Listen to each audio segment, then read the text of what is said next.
Welcome back to Canes for Life TV on CBS 4.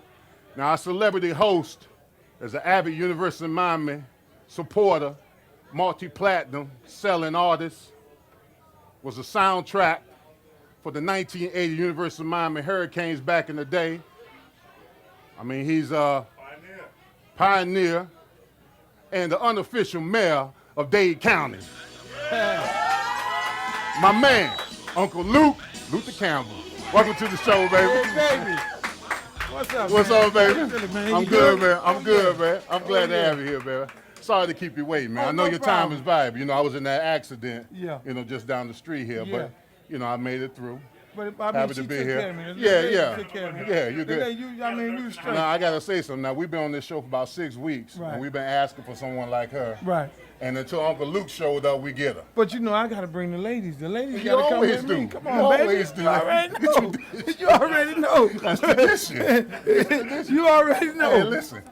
Hey, Luke's on South Beach. I kept a girlfriend. I Thanks know. to you. Yeah, exactly. I shouldn't have said that. I don't know I'm in trouble. And- I love you, baby. But that's the truth, though. Yeah, you used the office quite a few And times. I couldn't drive. Yeah, well, don't. Hey, look at me. No. You was making conference calls. Exactly. You was making Yeah, absolutely. Now, hey, look. University of Miami. Yeah. What's the state of UM now? Have we become mediocre U? Because this 7 to 8 games. Now I read this in a newspaper Right. that 7 to 8 games a season, they're happy with it. Now traditionally, when we was back in the day, national championship or bust. Exactly. But now 7 to 8 games a season seems to be the status quo there. Now, Well, what do you see? No, I don't think that's the case. I mean, Okay. I really think Randy trying, to win a national championship. I'm just like every other Kane fan that felt like, this year should have been a lot better. But at the same time, you gotta understand that this is going on in 3.5 years. Yeah. I mean, he's been there 3 years. I mean, when you look at somebody like Steve Sperry, it took him 6 years Yeah, to win a true. national championship That's at true. Florida, and it took him 6 years at South Carolina to even get them in the top 10. That's true. So, I mean, when you look at Randy and he took over the program, he had to get rid of like 30 kids, take them off scholarship, bring in a whole bunch of new kids, start 17 seniors, not 17 seniors, but 17 freshmen on his first year. The team is virtually still young. Okay. And then everybody's not, all the kids that they brought in not panning out. I mean, when you look at the Northwestern 7 or 8 or whatever it is, there's only really 1 or 2 kids out of that whole group that's really giving them something. Okay. And that was the number 1 recruiting class. Number 1, 2008. Number 1 recruiting class. Exactly. ESPN. Exactly. So when you even look at that and see the kids that's not really panning out, it's not like, it's not giving them what they're supposed to have. Okay. But I think, people say that. I don't know why people say that. Yeah. But Well, that's the talk of the town now. Yeah, Most everybody's talking about it, if Randy doesn't win the ACC this year, his job's in jeopardy. What do you feel about that? I mean, do you think he needs more time, and how much more time do you I think? think he needed at least a couple more years. Okay. You know what I'm saying? At least a couple more years, because you got to understand, he did not inherit the Miami Heat. He inherited the Sacramento Kings. You know what I'm saying? Hey, We the Sacramento Kings now? well, that's what we was. Okay. That's what Coca left us. Okay. I mean, we were All in right. bad. We were in bad shape. We had kids that did not want to actually play for the University of Miami. They just wanted to go suit up. Yeah. So now, he's working on building the program up. You got to give him at least a couple more years. more years. That's what I figure. I mean, it hurts. It hurts. It does hurt, man. It hurts bad. I'd be sick. Because, back in the day, man, we had fun back in the day with all that winning we had. Yeah. And so, they say that they don't want to see the program go back to the juvenile years that we had with all the fun we had. But in a way, you want the kids to do the right things, but you want them to have that same spirit that we had back then, where we won so many games, we intimidated people, and basically we kicked ass wherever we played. See, but when y'all played, it was us against the world.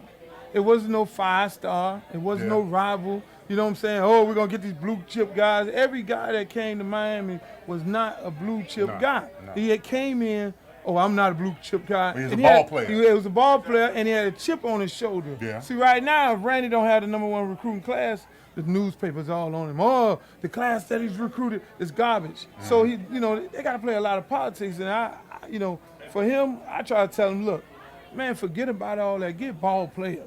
Yeah. You know what I'm saying? Exactly. This is my thing, man. When I got to the U, I didn't become the player that I was until I got to the U. Right. I didn't want to be that guy that let people down. I'm coming from Overtown, Liberty City area, and I'm seeing all these, 5-tier Blue Star guys. I'm coming in. They told me that I was a 3.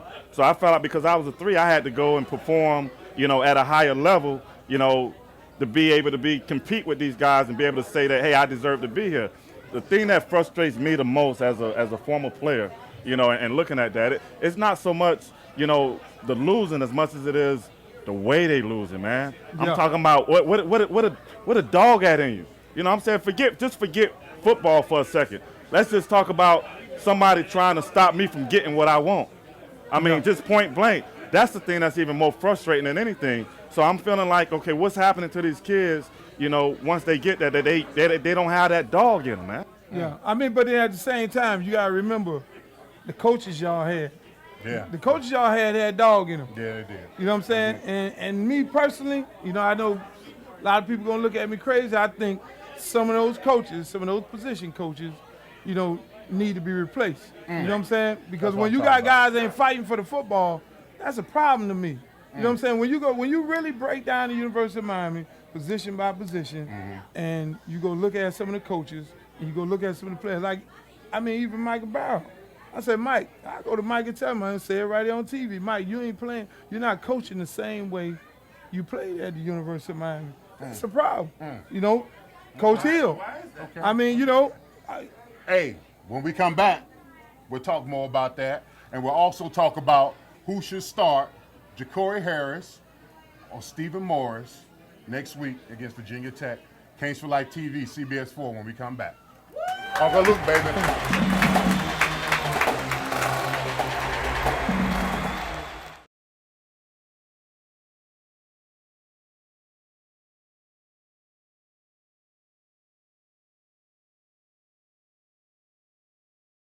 Hello everyone, I'm Platon Alexandrakis and welcome to the ProCanes.com Sports Minute.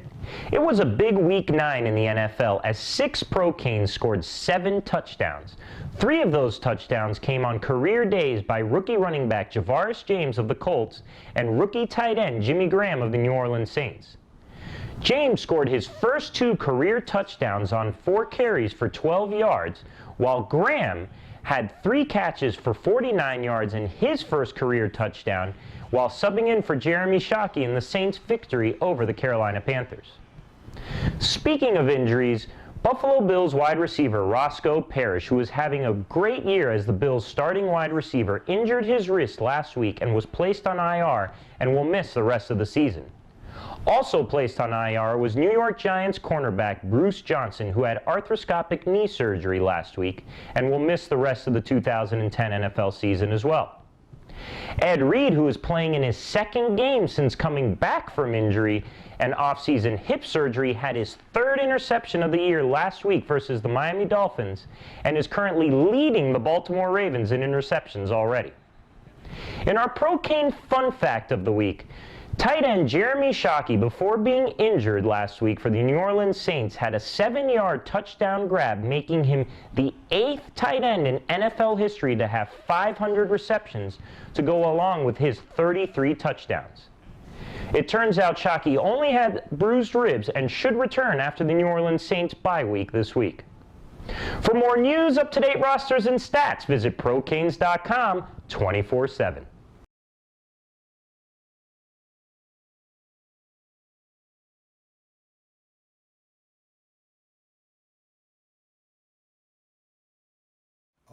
First of all, my family was migrant workers, and my mom and dad was illiterate. They could not read and write. I had a vision residing in a tomato field one day, and I made a statement. I stood up on a tomato basket, turned it upside down, and I yelled across the field, "I will not pick tomatoes all my life." And I meant that. I had no idea that one day I would have an opportunity to further my education by attending the University of Miami. But I was leaving the hood. And my position was, I was gonna join the service if I had to, but I was gonna leave, I was gonna find it out. And so the decision was made because of University of Miami commitment to trying to get me there. When I first came to the University of Miami and my first contact with my teammates, it wasn't positive, but they didn't know me. And that's what happens a lot of times. We don't know each other. So if we don't know each other, out of ignorance, we do stupid things. What I did was not done by Ray Bellamy. See, a lot of people, and I really appreciate you all holding me in such high esteem, and that's great, but I didn't do that by myself. There were a lot of people that were committed to seeing to it that I was treated fairly. We used to have a standing joke whenever we went to have our pregame meal before a game, right? Everybody would say, all right, Ray, wait, let us taste it first, check it out, make sure it's all right.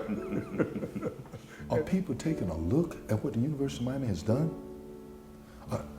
The United States of America, are you paying attention? They was the first to start giving female scholarships. They was the first to give black scholarships. They was the first to give an Afro-American, Florida State, Florida, they both had a chance to do it. They didn't. They could have given an Afro-American an opportunity to be a head coach. Who did it first? Who took the chance? And check this out. Where are you coming from when this is a private independent institution that's doing these things? When you spend our money and you're state funded and you won't be fair, but we got somebody that don't have to that are. Is that a statement or what? You know, I think people make things special. That's what I think. Do I think it was special? Nah. Do I think that people made it special? Yes. Do I think that if I had to do it all over again, and I know you didn't ask me this, but I just want to share this, would I do it again? Yeah. Why? Because the university lived up to its commitment to me. The University of Miami was good to me. The University of Miami was fair to me. The University of Miami told me that I would have a fair opportunity to excel, that I would have fair opportunity in education. All I had to do was stay out of trouble and do what's right. So I did it. I'm happy because of this. See, this is the special part to me. The special part is the relationships that I built with people over the years. That's what's special. Student athlete at the University of Miami. Bellamy was also the university's first African-American student body president. Ladies and gentlemen, Ray Bellamy.